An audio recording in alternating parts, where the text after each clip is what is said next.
Married with Channels podcast. My name's Moose. I'm Jody. Welcome to an episode just about a week after our last episode. That hasn't been done in a while. Good for us. I know. I don't want to jinx it, so I'm not. No. Just push that aside. Yep. Let's get right into it. We didn't even talk about that. This Married with Channels is the podcast, married couple talking TV shows and movies. Movies. And it's all movies this week. Sweet. One's an Oscar winner, the other is a Netflix movie, and the other's also won a couple Oscars. Cool. And let's get right into the big mamma jamma. Yeah. Let's start with Oppenheimer. Yep. Of course, the Christopher Nolan movie, very long movie about Robert J. Oppenheimer and the development of the atom bomb. Yes, this movie is 3 hours long and rated R. And rated R. It's currently, as we record, on Peacock. And, you know, we started watching it before it won the Oscar for Best Picture and a couple other Oscars. I think Cillian Murphy won for Best Actor. Sure. But it had all that hype. Of course, Barbenheimer. Last summer, this came out along with Barbie. Yeah. So that became a thing.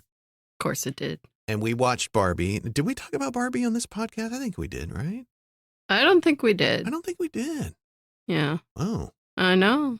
Maybe next time. I think we'll have to next time. Right? Well, you'll get hints of our take on Barbie here. But Oppenheimer, we started it, did not finish it. Yeah. And that's not because of like something happened or, you know, the Somebody streaming got service sick picked up. Yeah. We Because decided we chose. we chose not to finish Oppenheimer. I wanted to like Oppenheimer. Yeah. It just kind of, there's a couple things working again for me. Would you want to go first? Why you not liking Oppenheimer? I just felt like it was a really slow pace and it was just kind of boring. There wasn't, I don't know, I kept waiting for it to get better. Right. It just was pretty slow and boring. And I also didn't like how much it jumped around in the timeline. And I'm like, wait, what? Mm-hmm. You know, okay, he's testifying now. All right. Or I don't know. And the settings of that kept changing. And I don't know. It just didn't like how it was going, I guess, or lack of going. What I'm pulling out of that, basically, if you had to put a headline on it, is boring. Boring. Yeah. Yeah. I'm kind of with you on that. It's, what? Go ahead. Well, and I should like it. It's a historical period piece. It's got some character development. I don't know. I just felt like this is a 3-hour movie. You could have done this in like an hour and 15. I don't know. I'm with you, and I think I've banged that drum many times. We don't need to make these movies 3-4 hours. Whatever. It's like Killers of the Flower Moon we have yet to watch. Yeah. I'm hesitant with that because that's, I think, a 3.5-hour movie. Woo. 3.5-hour long movie. You know I'm falling asleep. But if it's good, you can still be into it and get, like Wolf of Wall Street. That was almost 3 hours, I think. Yeah. That was good. That was engaging. You were in on the movie. I think we still had to break it up into a couple sittings. Well, but, obviously, yeah. you know, with 2 kids and Yeah. limited time, we can't watch a 3.5-hour movie in Yeah. one sitting. That's just not possible unless we actually go to the theater, have a babysitter, blah, blah, blah, blah. Yeah. But Oppenheimer, for me, like you, a little boring. And let me qualify all this. Like you said, this is something I should be really into. Yeah. I love the history, especially the World War II stuff. And this is a moment in history that you could argue changed the world forever. Absolutely. Because with the atomic bomb, you know, all bets are off. Like, that's instant annihilation in the wrong hands, and you got to respect that. But as far as the movie and the execution, it was kind of slow. There was a couple performances there where I didn't really agree with the casting, nor do I think they were doing a good job. Like, what's that Jason guy? He was in that like Senate hearing, closed door hearing, where they're questioning Matt Damon's character and they question Oppenheimer. I can't think of his name. Maybe I'll look it up. Jason Clarke? Jason Clarke, thank you. I'm not a fan of him. Yeah. He just bothers me. That's my thing. But also Casey Affleck. I think he's a horrible actor. I didn't even like Matt Damon in this role, or even really Emily Blunt in this role. And usually those two are good. Yeah. Even Robert Downey Jr., it was like, okay, there's nothing there, you know? Yeah. I don't know. Some of the performances were not really clicking, like you just said. Mm-hmm. I thought Downey was great. He's usually a really good actor. Also, what bothered me about this movie is it had this feeling of like it knew it was the coolest guy at the party. Like it really took itself seriously. Yeah. And okay, yeah, you're talking about the atomic bomb and the guy who developed it. I get it. But it's just something about it just felt like it thought its shit didn't stink through the whole movie. Okay, yeah, I'll give you that one. And on top of that, I know it's kind of a biopic, but I don't need every little moment of Robert Oppenheimer's life. And yeah, I get it. He was dating this chick who was kind of weird. And then he met Emily Blunt, who was already married. Okay, that adds good drama. But I just thought overall it was done in a very slow, boring way. Yeah, agreed. That on top of some questionable casting with actors who drive me nuts. I'm out. I'm out on it. I'll go watch the History Channel documentary. I guess, too, I've grown to like Christopher Nolan's work, and this just didn't really kind of fit, I guess. Yeah. I don't know. Well, again, I think it goes back to 3-hour-long runtime. I think he's at the point where he is like Hollywood God. Yeah. You know, Steven Spielberg's always going to be. Yeah. But Christopher Nolan comes to you, whether you're Warner Brothers, Universal, and says, I want to make this movie about Oppenheimer, and we're going to need at least $200 million, and I want it to be 3.5 hours long. They go, here's your check. Right? Whatever you want. And I think that's great to have that ability, but that doesn't always lend itself to a good storytelling process, in my opinion. Yeah. You know, I think if you're hindered or limited, you have to be creative, and you have to really think hard about, can we cut this? Is this really necessary? You know, but I think ultimately Christopher Nolan, he probably has the final edit on things, if I had to guess. You know, I don't think the studio says, this is the cut we're going with. I think they say, Christopher, what cut do you want? This is what I want. They're like, okay. For me, too, it didn't even get into some of the, and maybe we just didn't get that far, I don't know, but it didn't get into any, and maybe he didn't struggle with the morality of the work that he was doing as far as Oppenheimer is concerned. Like, he did. I know he did, because after it dropped, he became, and I'm going to paraphrase, his mindset turned into, oh shit, what have I done? Yeah. This is a horrible mistake. He was Job from Arrested Development. I've made a huge mistake. You know, because we saw a mini piece on him. I don't know if it was CBS Sunday Morning or what. I think it was, yeah. But after that, he became a very anti-war, anti-atomic bomb advocate. But when it was in progress, you didn't see him wrestling with that. And maybe he didn't. Maybe he just was like, this is science. This is what I do. I'm forging ahead, you know? Yeah. This is the project. This is the assignment. I'm going to make that happen, you know? Yeah. I don't know. But all those things we just mentioned, I think we got maybe an hour and 15, 20 minutes into it. Yeah. And we're just like, right. I think I paused it at one point. Or no, we were about to start watching TV and or movies. And I think I looked at you as like, you know, Oppenheimer. You're like, I can't do it. I can't do it. I'm over it. I can't keep going. Part of me wants to stick it out again, because I'm like, I kept waiting for it to get better. Like, does it get better in the second half? I don't know. You know, you're all fucking boring. It falls under that category. If somebody came out with like a 2-hour cut of it, I'd try it again. Huh. You know, like if somebody, whether the studio or even somebody, you know, on some website said, hey, cut this, just the important stuff. I'd like, all right, I'll check that out. It'd probably only be a 45-minute movie then. Right? Yeah. But Oppenheimer, it's a no for me, dog. Sorry. It was interesting to kind of see the lead up to you. Like, you know the story. You know what happens. I don't know. I feel like it could have been done better. Agreed. Guess. I think so. I agree with you. Yeah.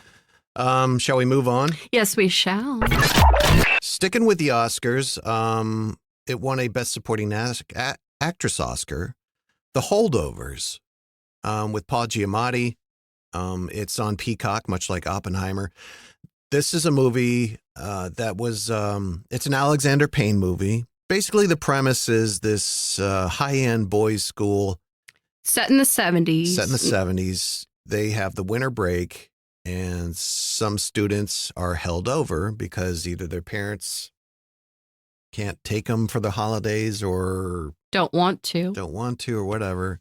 So Paul Giamatti is tasked with watching over these kids. And ultimately it boils down to the relationship he has with this other student. Angus. Tully? Tully. Yeah, Tully. Mm-hmm. And it's definitely like a character piece. Most definitely. It's a movie about characters. It's about loss. It's about men. It's about, what is life? What's important about life? And it's very well done. I love this movie. I surprisingly, like, I was not expecting this I wasn't expecting to like it, but I loved this movie. I did too. Yeah. I just played the Banshees thing. To me, it's up there with Banshees of Inisherin as far as like a character movie where you're really into what these characters' motivations are, how they're going to end up becoming, where they are when they start and where they are when they end. Their evolvement. Yeah, their redemption, their character arcs, etc. Like, I was really into it, and it's really well done. Yes. I always talk about pacing. It's paced very well. There's some funny moments. There's some sad moments, too. Yeah. I mean, the obvious one for me is when he goes to visit his father, who he claims is dead, is actually in a mental institution because he had a psychological break, plus there's maybe some signs of dementia there, Yeah. That landed for me a little bit. Yep. But, and the character interactions are fantastic. These two kind of do not like each other. They're from totally different worlds, seemingly, you know. And it's easy to write Angus off as like the spoiled rich kid who, can't get out of his own way. Yeah, who's a smart ass But it ultimately goes to show that you just never know with people because he's having issues himself. His father, obviously, his mother, she's essentially choosing her new husband over him. That's the whole reason why he doesn't get to go spend time with her on the holidays. If you think about it, all of the characters kind of have that. Like, Mary is grieving the loss of her son, and even Mr. Hunnam, the teacher, he has his own kind of things that he has to come to terms with throughout this movie too, Sure. Yeah. He's got his flaws for sure. Yeah. Yep.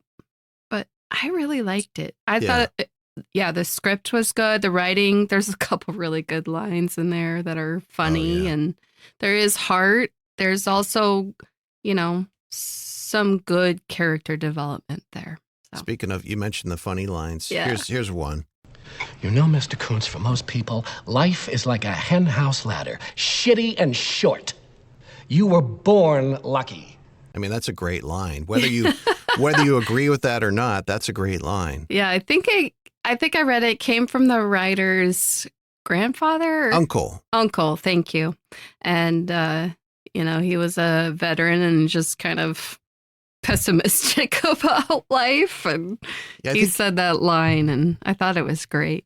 I think when you looked that up, you said like that uncle contributed quite a bit to this movie as far as the script. Yeah, there's a little controversy of the Holdovers, and I don't know if you've heard it. Like some script writer, I think, is suing Alexander Payne and the production company because this is essentially the same script he brought to Alexander Payne 8 years ago.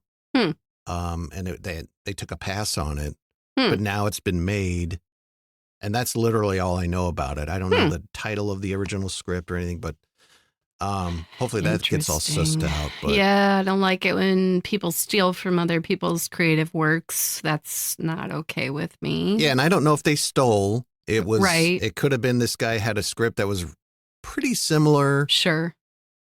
enough to where, oh, maybe, but maybe it was a flat out like, or just change the title and the character names. Yeah, I don't know. I don't know guess either, but that will evolve as, it plays out in the courts, yeah. probably. But The Holdovers it's a fantastic movie. It's an Yes. adult movie, Yeah. and I would take this over Oppenheimer any day. Yeah. Agree. Yeah. Moving on Moving on. to what the kids are watching. Hooray! Yay! 2 weeks in a row that we watched Damsel on Netflix, PG-13. starring Millie Bobby Brown from Stranger Things. She's also in that Enola Holmes Yep. couple movies that's also on Netflix. The premise here is she is a Princess? no, she's like a privileged daughter. Her dad owns some land and is kind of not the king, but he's the baron of this land. And Sure. times are tough for them. They get an invite from the king and queen to marry their son, the prince. An arranged match. An arranged marriage. And, the father agrees to it, and Millie Bobby Brown, being the dutiful daughter, agrees to it as well, though a little apprehensive. And ultimately, it boils down to this marriage is just so they can feed her to this dragon Yeah. who lives in this mountain, that they have an agreement over generations that if you send a... 3. You yeah, send 3. yeah, you send a royal blood princess Yep. down Every year. then I will not destroy your kingdom. Annihilate you. Yeah. Yeah. So an interesting concept. Yeah. Kind of flips the whole damsel in distress on its head a little bit, as she has to, basically they dump her down this big well into the mountain where the lair of the dragon is after the marriage. And she has to find her way out, fight the dragon, and essentially fight the king and queen at some point. Yep. But it's a good movie. I think it's kind of popcorn fare, like if you like a little like medieval and action and dragons and stuff. I liked it from a female perspective too, because she saves herself. It's not the prince came and rescued her. Like, she's badass, she's smart, she's resourceful, and yeah, she kicks butt. So Yeah, no, it's definitely not the damsel in distress come help me. no. I think that's even alluded to with just the title alone. Yep. But I also like, and spoiler coming in 3, 2, 1, that she defeats the dragon, but also kind of makes it realize what's going on. Yes. It had a very Moana at the end moment for me. Like, wait, you don't need to be like this. This isn't what's really happening. Here's a different perspective, and maybe you should consider that evil dragon. So ultimately they end up, she, the damsel, teams up with the dragon to thwart the king and queen. That's right. Literally burns the queen down. That's right. So I like that little twist at the end. She became a Targaryen. Look at that Game of Thrones Yep, reference. she did. She's like, this dragon will be mine. Yeah. And I'm going to use it now. But the damsel it's an entertaining movie. I think there's definitely something for the kids there. Yeah. There's no sex. There's no nudity. I don't even think there's a bad word in it. No, I mean it. I think it's mostly just the rating is for like maybe some, scary Violence, gore, maybe some intense, frightening stuff is really all it gets. But yeah, there's no nudity. There's no swearing. But yeah, I mean, use your own judgment whether your kid should watch it or not. But yeah. but you should. You should watch it with your kids. Yeah, why not? It's pretty good. It is pretty good.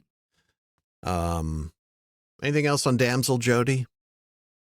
No, I liked it. I mean, I didn't find any real flaws there or bad acting or, Yeah.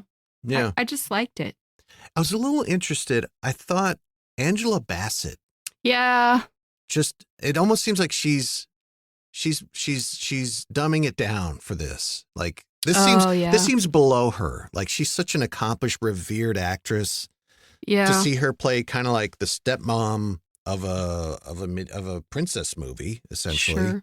seems a little bit below her. But she's a grown ass woman. Probably had a nice paycheck, so she did a great job. Yeah. She's always good. But other than that, I thought it was pretty good. Yeah. Cool. Cool. Cool and the gang. Oh, yeah. That's going to do it for us on this Married with Channels podcast, the podcast about a married couple watching TV shows and movies. We'll hopefully be back next week with more TV shows and our movies. Yeah. Make sure you subscribe to the show on your podcast provider, playing app, whatever. And check us out on Twitter at MarriedWChans. Share. Tell your friends. Absolutely. Until next time, I'm Moose. And I'm Jody. We'll see ya. Bye.